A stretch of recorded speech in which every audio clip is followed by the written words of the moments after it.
Okay, welcome everybody to our Southeast Regional RAC meeting. As of right now, we don't have any public attending. There may be some watching online, so we welcome you guys. We do have some new RAC members. I'll give Chris a minute to introduce the new RAC members. Chris? Yeah. Sorry. I already made a mistake. Didn't turn on my mic. We have two new RAC members with us tonight. We have, maybe I'll just say your name and you can introduce yourself and say hi and who you represent, maybe where you live, and maybe a little bit about yourself. So we have Cash Stallings. Hi, I'm Cash Stallings. I took one of the public at large positions for the Southeastern RAC. I currently live up in Price, Utah, and we've been there for the last 3 years.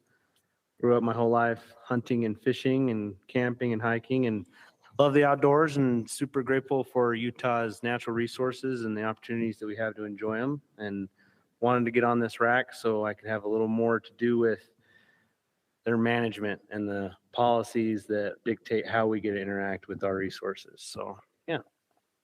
Thanks, Cash. And then we have Tyler Gilson. Tyler Gilson from Blanding, public at large position on the RAC. I've lived in most of the Southeast region except Grand County, and that might not ever happen, but been in Blanding for about 10 years now. Grew up in Price, went to high school in Emory County, so it's good to be here. Thank you. We also have another new RAC member. His name is Jack Cansey. I don't think he's online either, but Jack represents the Ute Mountain Utes, and I made a commitment this year to reach out to the tribes and try to get some representation, and the Ute Mountain Utes nominated Jack. Many of you know Jack. Our biologists know Jack. He had a career as a biologist with the Ute Mountain Ute tribe, and so he'll be a great addition to our RAC. Okay, thanks, Chris. We have our first public attendee.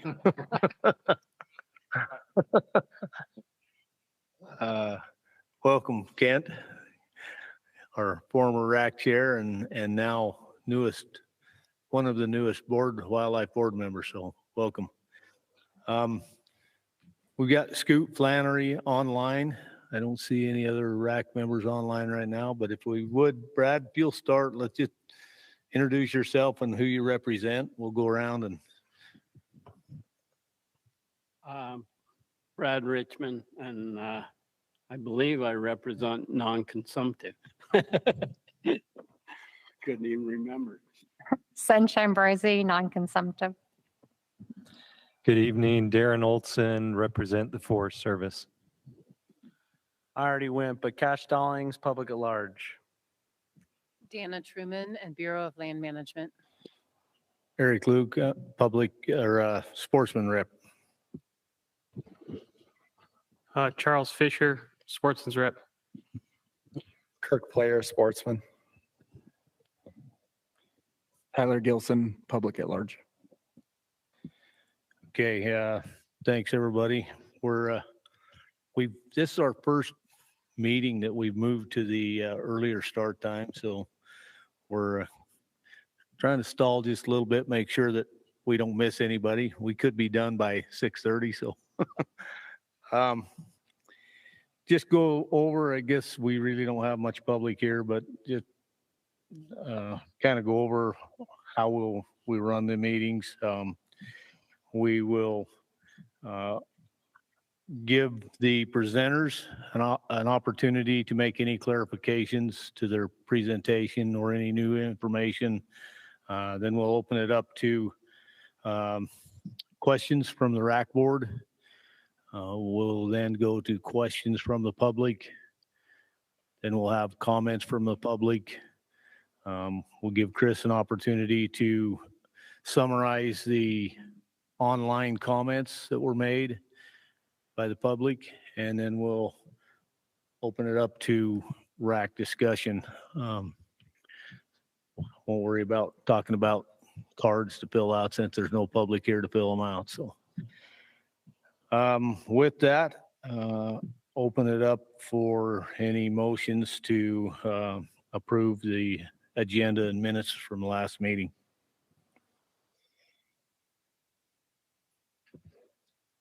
I move that we approve the agenda and the minutes from the last meeting.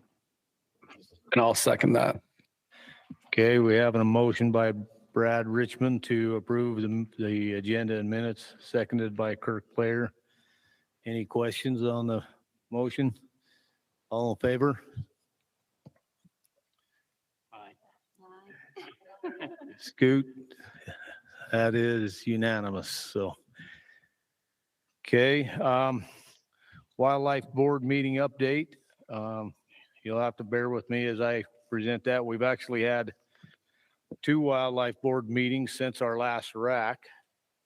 So I will go through those meetings, and the June 8th meeting, there was a motion made by Randy Dirth, seconded by Gary Nielsen, that they approve the wild turkey plan and recommendations as presented by the division. That passed unanimously. There was a motion made by Carl Hurst, seconded by Gary Nielsen, and it passed unanimously, and that was to accept the upland game recommendation as presented by the division. Regarding the waterfowl and swan hunt recommendations, Carl Hurst made a motion. That motion died for lack of a second. That motion was that they approve the amended recommendation, making the take of trumpeter swan legal, but the possession illegal. Then after that, Bryce Surgood made a motion.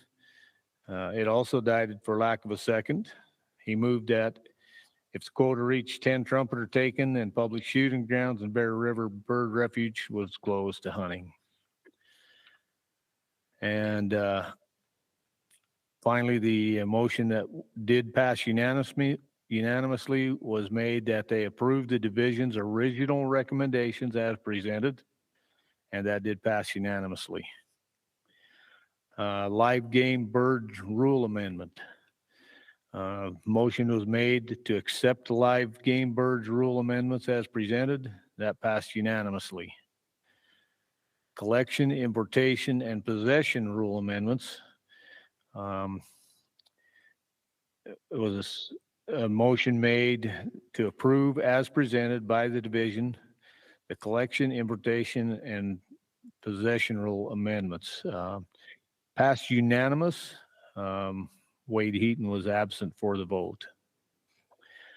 The CWMU variance requests. There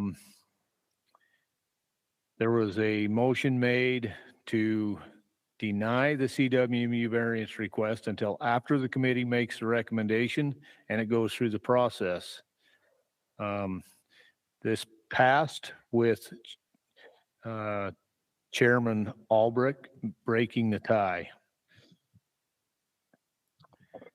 Translocation management plan for desert tortoise. Motion was made and it passed unanimously that they approves the translocation management plan for desert tortoise as presented by the division. Then they because it was time for some of the board members, including the chair, he had fulfilled his term. They elected a new board chairman. Randy Dirth was elected as the chairman and Gary Nielsen as the vice chair. For the August 17th board meeting was kind of a short one. We didn't have RAC meetings for this board meeting. Motion was made to approve. Let's see. The motion was made to accept the expo permit audit as presented by the division. Passed unanimously with Paul Richmond recusing from the vote.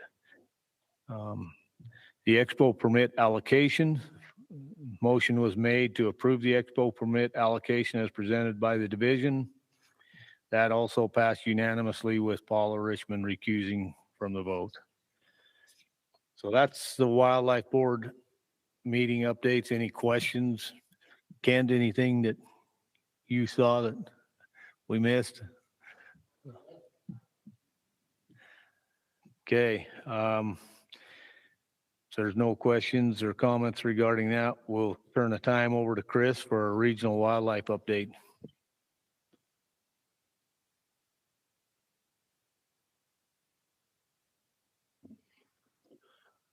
All right. Can you hear me all right? Thanks for being here tonight. Maybe I'll point out that in this room tonight also is Brandon Bailing, our outreach manager, and Lieutenant JD Abbott. And then also online is our aquatics manager, Justin Hart. So if there's any questions for them, feel free to ask them at any point in the meeting. So I'll just give a quick regional update. I'll start with our aquatics section. Our aquatic staff next week will be going to East Mountain on the Manti, and they'll be building a fence. And the idea behind the fence is to protect boreal toad habitat.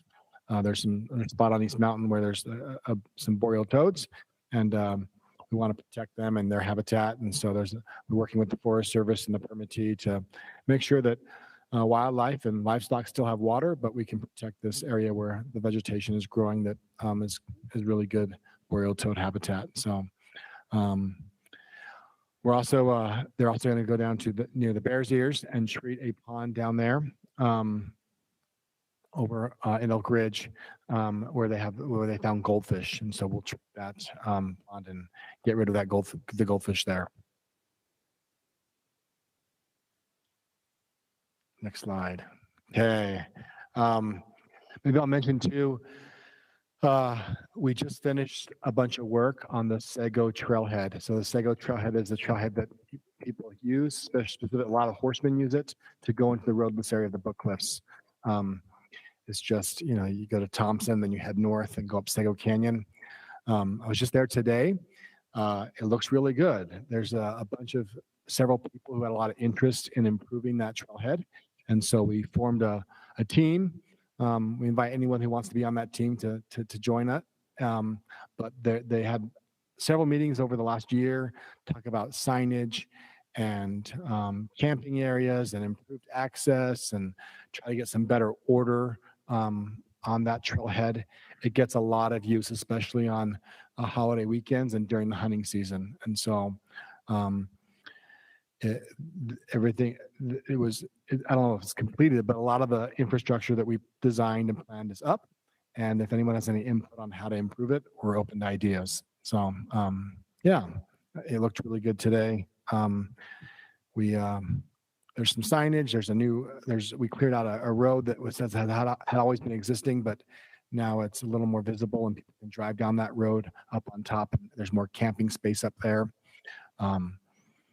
Yeah, we'll try to keep that water. There's a drinker up there, a trough, and we try to keep that full. There's no guarantee that it will be full because it can empty after a big group comes in, but we try to be aware of that trough throughout the seasons and fill it up as much as we can.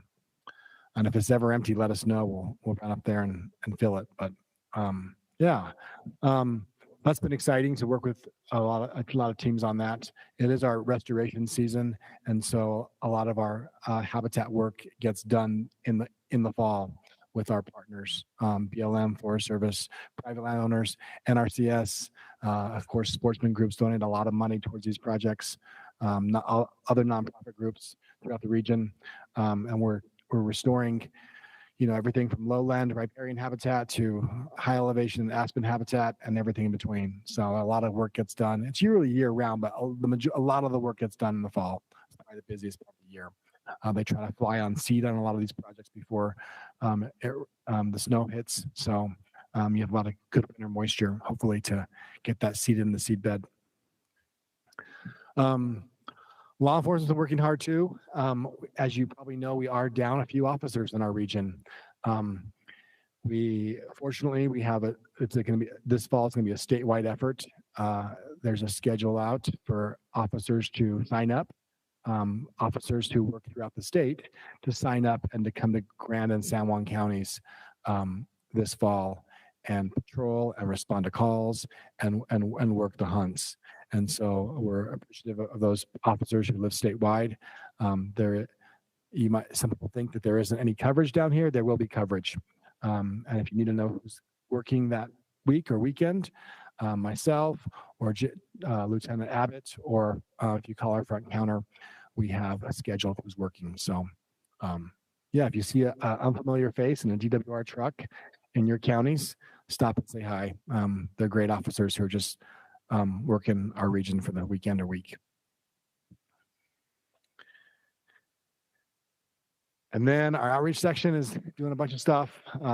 One thing they did a few weeks ago is they held a fishing clinic, kind of an intro to fishing clinic.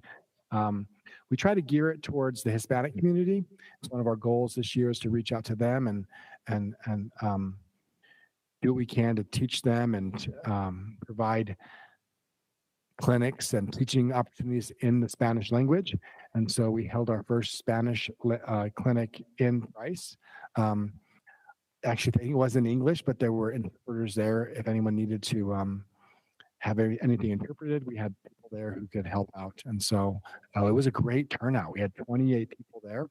And so kids and adults, and it was good. It was a good event. We also will be holding another event on September 30th. This is a youth waterfowl clinic. It'll be at our Desert Lake Waterfowl Management area in Emery County. You'll see some press releases about it in the next week or two. If you go to eventbrite.com in the next week or two as well, you'll see that event on that website and you can sign up. It'll if you've been in years past, they'll be very similar. There'll be different stations throughout the WMA that you walk to as families, and you learn about decoys and how to use dogs and all the different things you need to know when you waterfowl hunt. So I think they are giving away some prizes, including a shotgun, I believe. So that's exciting.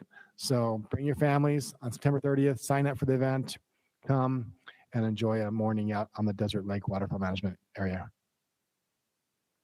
And then our wildlife section, they're reviewing CWMU applications. Recently, in the last month or two, we've also done some mountain goat surveys and some bison surveys.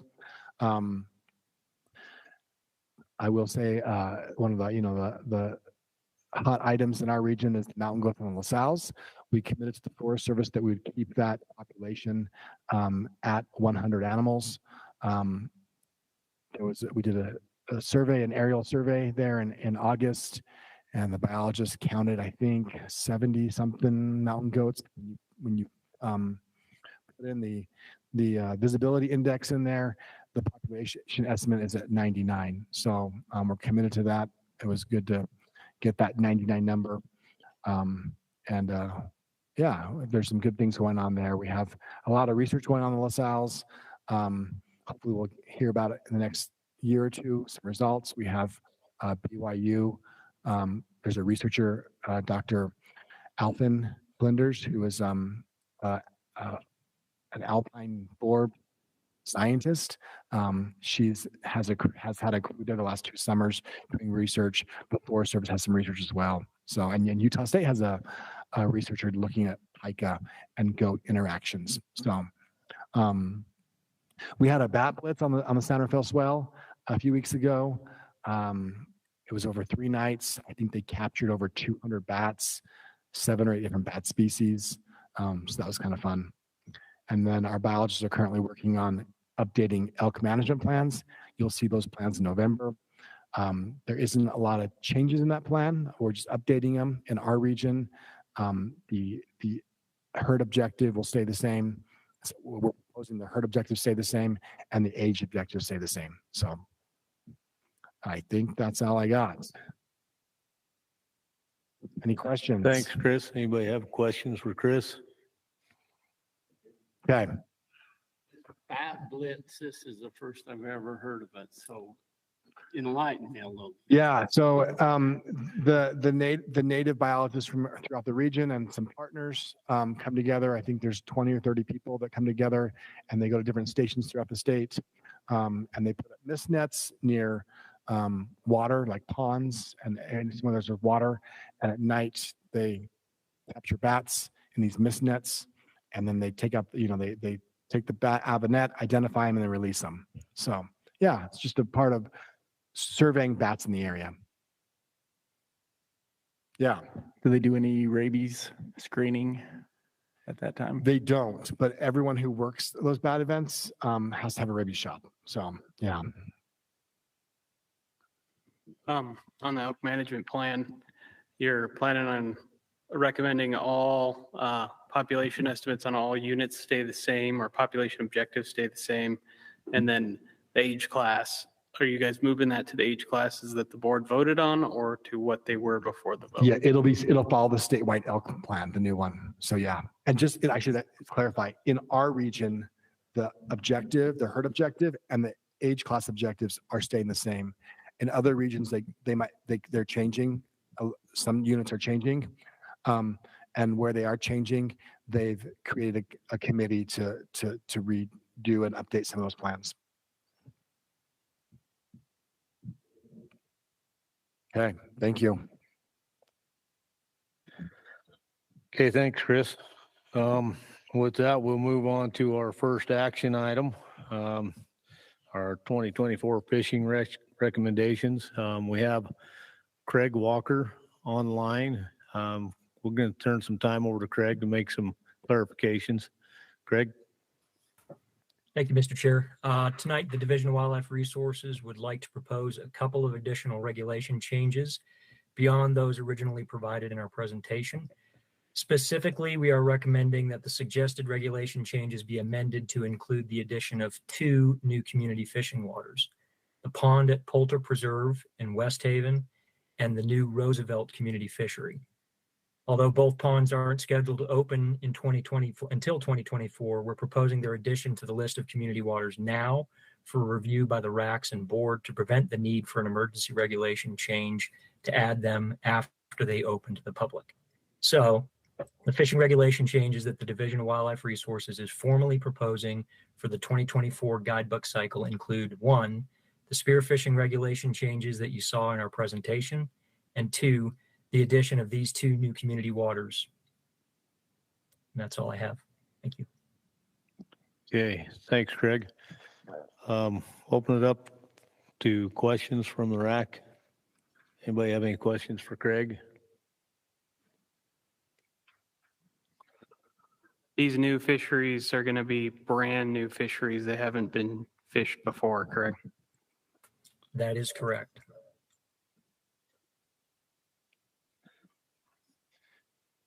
Any other questions?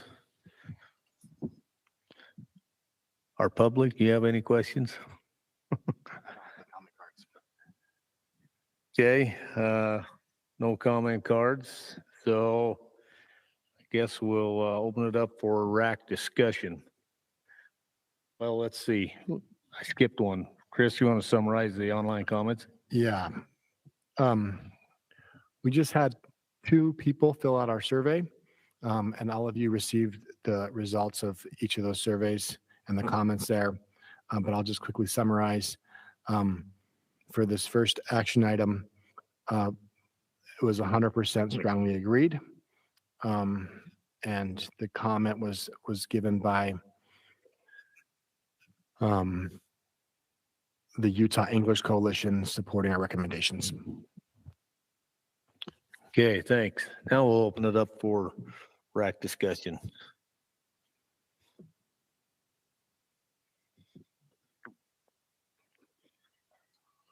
Okay.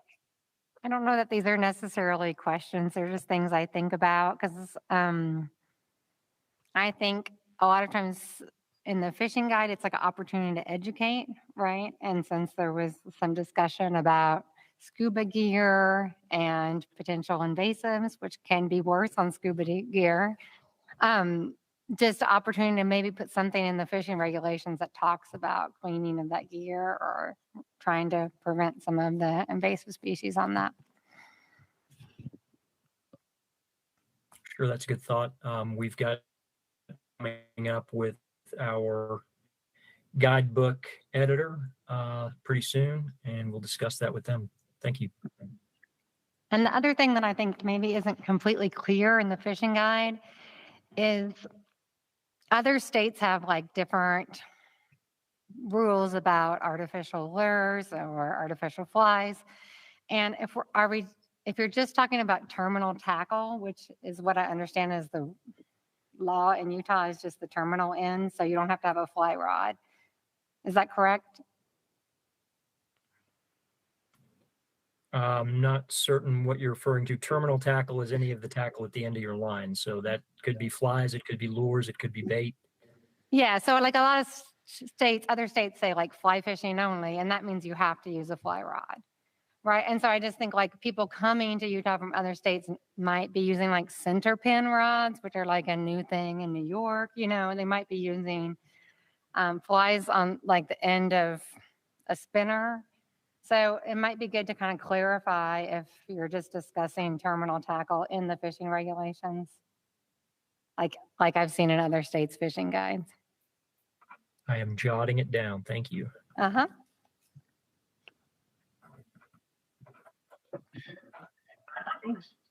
Any other comments?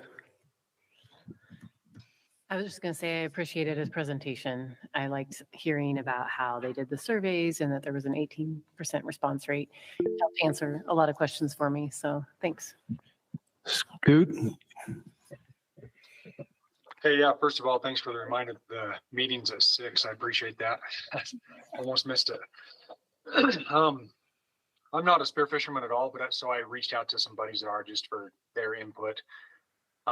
One of them mentioned Fish Lake and the regulations on Fish Lake, that it's closed from September to June the following year.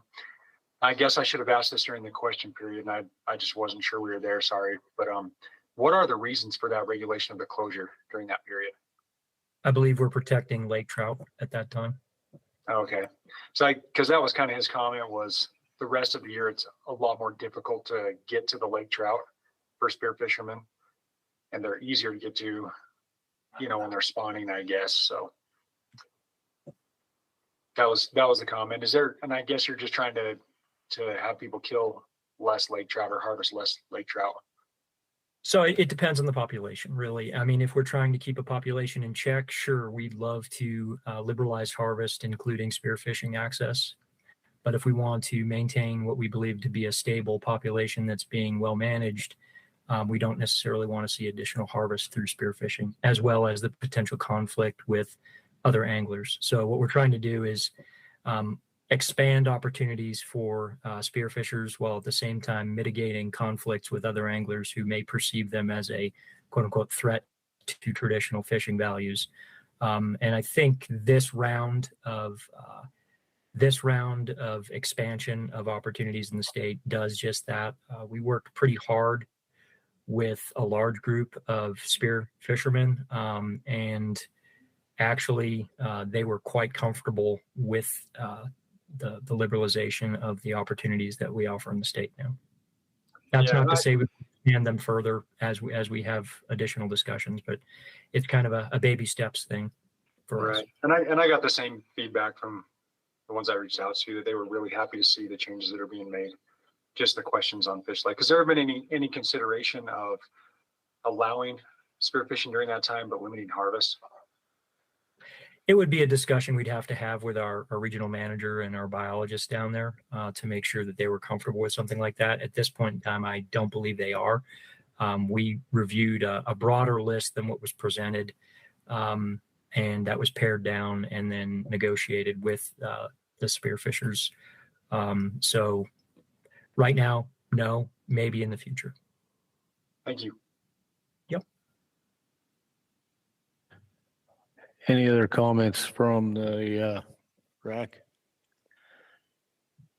We do have a member from the public that has joined us. We're currently discussing the 2024 fishing recommendations. Just so you're aware, if you wish to make any comments regarding any of these, we'll need you to fill out a comment card and bring it up here. So, okay. With that, we'll open it up for motions.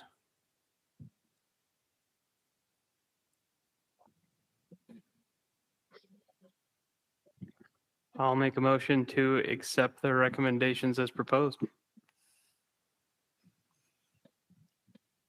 I can second the motion. Okay, we have a motion by Charles to accept the presentation as presented, seconded by Dana. Any questions on the motion? Okay, we'll call to a vote. All in favor? Scoot, looks like it's unanimous. Okay, we'll move on to the private pond rule amendments. We'll turn time back over to Craig to make some clarifications. Thank you, Mr. Chair. Tonight, I wanted to briefly provide some additional information and points of clarification before the RAC discusses DWR's proposed changes to the private pond rule.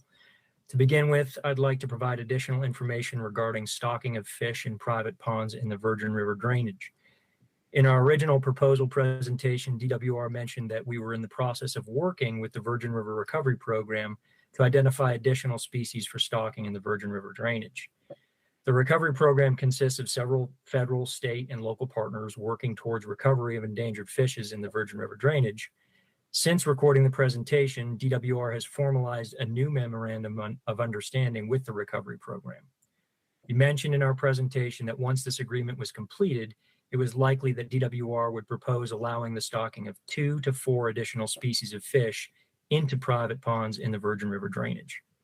Based on a revised agreement with the recovery program, DWR would now like to formally propose allowing the stocking of wiper, black crappie, triploid grass carp, and tiger trout in the Virgin River drainage, in addition to rainbow trout, largemouth bass, and bluegill that are already allowed in private fish ponds in the drainage. Second, I'd like to provide some clarification regarding the Utah private aquaculture industry's opportunity to review the private pond rule. During the review process, DWR introduced the proposed rule to the private aquaculture industry ahead of the RAC and Wildlife Board meetings. It provided the industry with the opportunity to weigh in on proposed changes. We did this by providing the rule change as an informational item at a Fish Health Policy Board public meeting. Given that Fish Health Policy Board meetings are the primary forum where Utah's private aquaculture industry gathers to discuss issues within the state, DWR felt that presenting at a board meeting provided the best opportunity to discuss the rule with the industry. Additionally, representatives from 2 of the 3 established active private aquaculture facilities in Utah attended the meeting when suggested rule changes were presented, and both expressed support at that time for those modifications. Neither of those industry representatives have expressed concerns since that meeting. Thank you. Okay, thanks, Craig. Could you repeat the 4 additional species that you recommend? I got wiper, black crappie, and tiger trout. What was the other one? Sure can. It's wiper, black crappie, triploid grass carp, and tiger trout. And that's in addition to rainbow trout, largemouth bass, and bluegill that are already allowed. Okay, thank you. Yep. Any questions from the RAC? I just had a question. So out of those, which ones of those are non-sterile that you're putting in? So non-sterile in that situation would be black crappie,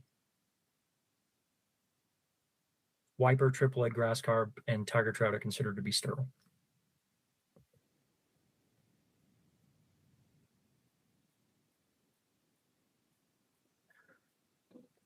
Have there been any issues with the grass carp elsewhere? I know that carp tend to present a lot of issues when they escape from private ponds. Sure. Other species of carp and fertile grass carp are problematic nationally. and very invasive, but we require certification of triploidy for the grass carp that are stocked, and each of those fish is certified triploid. So we're not concerned with that once they actually are certified triploid fish. Thank you. Yep.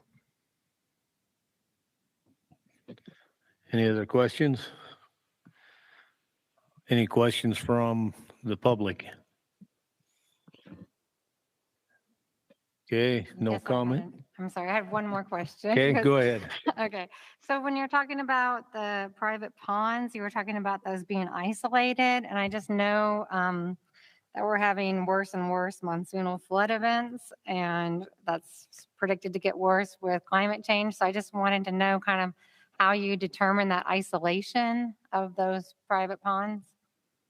Yeah, so they're disconnected, not on stream channels that are active. They are screened in many instances if they are in any way, shape, or form able to connect during ephemeral events where you have kind of streams that would become active, say on a desert landscape.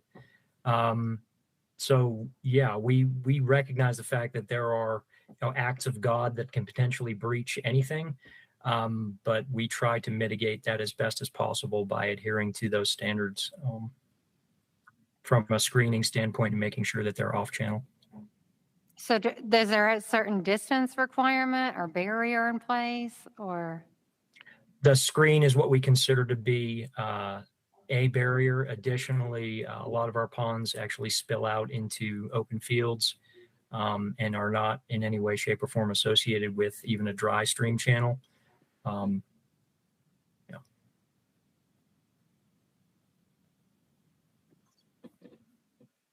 Okay, no questions from the public?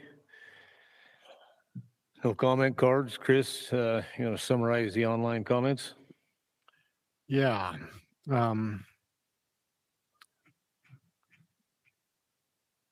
We had 2 people respond, and 1 person strongly agreed. The other person neither disagreed or agreed. And the comment was from the Utah Anglers Association, this Anglers Coalition, sorry, and they supported the division's recommendations. Okay, any discussion from the RAC comments? I just think it's like, I guess I have a couple of comments. One is the effectiveness of sterilization, because a lot of times people talk about sterilized fish and then they aren't sterilized, right? That's happened with lots of species. I also am concerned about the isolation of these ponds and how that can change over time. And I also don't like the idea of non-native, non-sterile fish being put into like the Virgin River system or other systems that we have. So just as a follow-up to that, we've worked long and hard with our recovery program partners to decide what species are acceptable, what species are a risk, what species jeopardize our recovery efforts, conservation efforts, and management efforts statewide. I think that the lists that we're putting forward have been vetted by multiple professionals in the field who the last thing they want to see is something that jeopardizes what represents probably decades of investment in conservation management and recovery efforts. So rest assured, we have thought long and hard about these species, the isolation of the ponds that they're being stocked in, and also the sterility of these fish. If you go into the rule, the sterility requirements that we now have in place for the stocked fish in these ponds are the same that we adhere to when we go out and manage with non-natives, namely rainbow trout, in the state, in a state where we've worked for over 30 years and invested tens of millions of dollars in the conservation of cutthroat trout. The last thing we want to see is some sort of backsliding on, like I said, the conservation management and recovery efforts we've undertaken over the past decades. So we're in agreement. I agree with you partway there on Sunshine I wish I would have known about the species in the Virgin River before this meeting so I could do a little bit more research. I would like to ask you, Craig, what is the percentage of effectiveness on the sterilization? The carp are the real thing I'm getting hung up on as I grew up in the Great Lakes region, and that is currently in threat by the Asian carp that are coming in from Illinois. It's a big deal, and I've had a lot of fisheries in this state that I like be row-toned for just regular carp. So the idea that that carp could be introduced is something that kind of raises red flags to me. Sure. So the triploid grass carp are individually tested, blood tested each fish. Other species that we deal with are tested by lot, and we consider to be, after doing some modeling on a variety of species, anything greater than 95% certified triploidy on a lot of fish to be considered what we would term sterile, and would be an effective mitigation of any sort of establishment of fertile populations on the landscape. Okay, thanks. Yeah, and the 95% is your thought process is the ones that are non-sterile will not have any other carp to breed with, correct? That is for species other than triploid grass carp is what we're shooting for. Okay, thanks. Yep.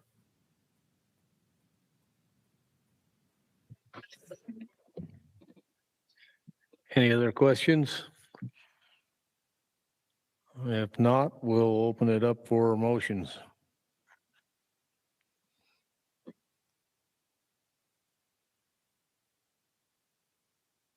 Just one more additional thing. I had somebody just text me and remind me as far as the black crappie, which we've kind of focused on the sterile species here.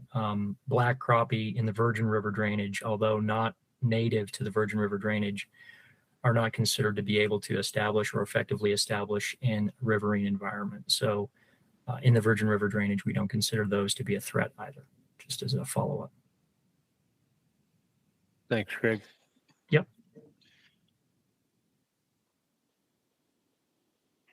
I'll move that we accept the division's recommendations as outlined. I'll second. Okay, we have a motion to accept the division's recommendations as presented by Kirk, seconded by Cash. Any questions on the motion? Okay, we'll bring it to a vote. All in favor?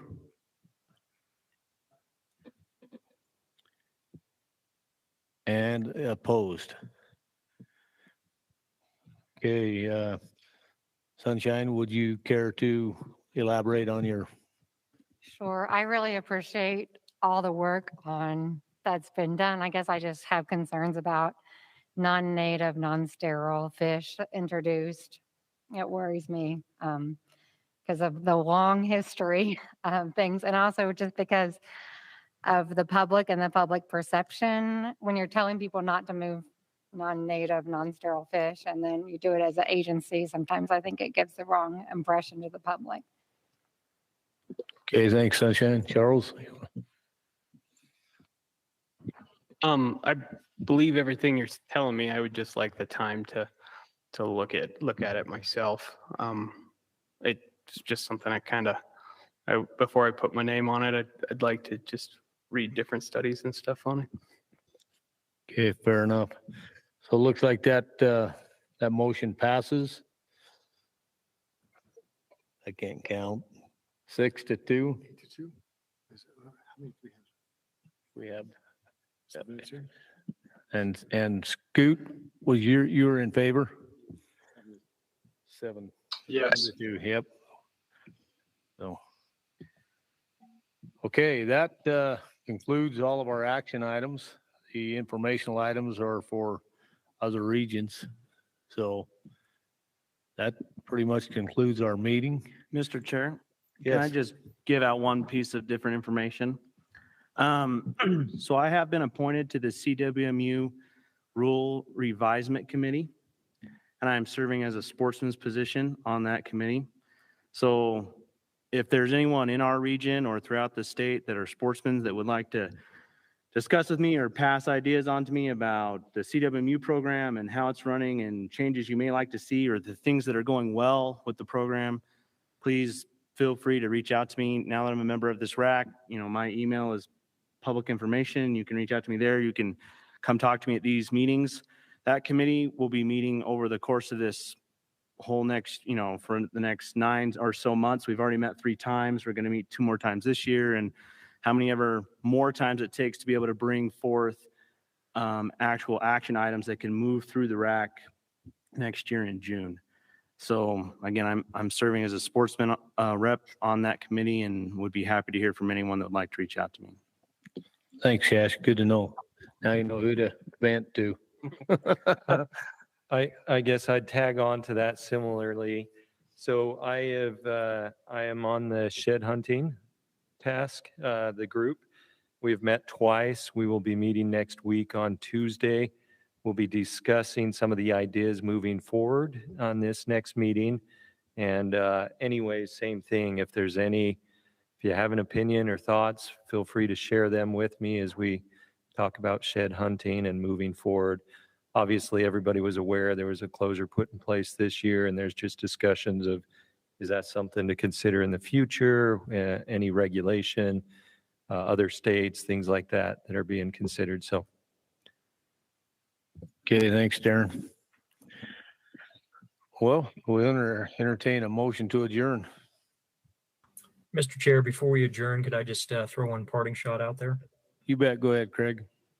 If any one of the board members has a need to discuss sterile fish, non-native fish, or any other topic related to the stocking that we undertake in the state, please feel free to reach out to me. I'd love to have a more in-depth conversation on that topic with you all. Thank you. Appreciate that.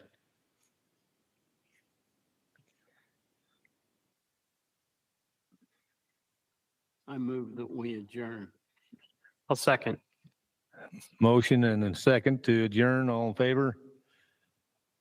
Unanimous. Thanks, everybody. See ya. Have a great night.